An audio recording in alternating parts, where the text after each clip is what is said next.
Now, we must mention the pair of sneakers. They were worn by the basketball legend Michael Jordan. They've sold for more than $2 million, setting a record price for game-worn sports shoes. The basketball champion last wore these trainers in 1998. Nomia Iqbal explains how the shoes came to be under the auctioneer's hammer. These sneakers are known as Bred, which refers to the fact that they are black and red in style. It's the style that Michael Jordan was known for wearing throughout his career.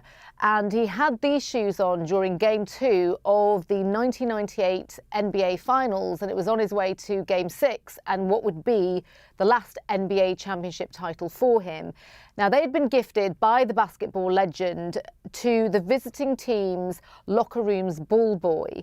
Now, we don't know who sold the sneakers, we don't know who bought them, but what the auction house did say, they described them, just to give you the quote, the shoes, which have his name in silver ink on each toe, as immaculate and pristine, consistent with use.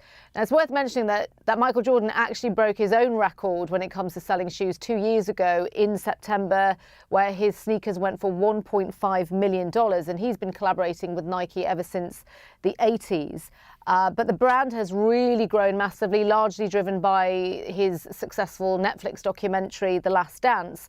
The trainer industry, or the shoe industry, the sneaker industry, it's really tripled in the last 10 years. And now, according to a lot of statistics, it accounts for almost half of global footwear sales. And I did a documentary on this a couple of years ago and spoke to Bobbito Garcia. He was and is seen as someone who was probably the first to talk about the phenomenon of the sneaker industry. On one side, they're really functional.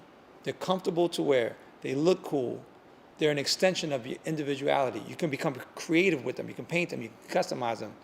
You can own them, right? So that's one pocket. The other pocket is that sneakers in and of themselves have been placed in the same way that people approach art.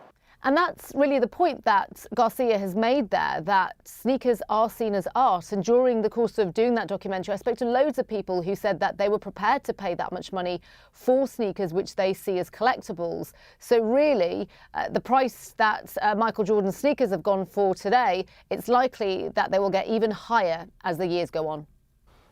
I'm sure they will.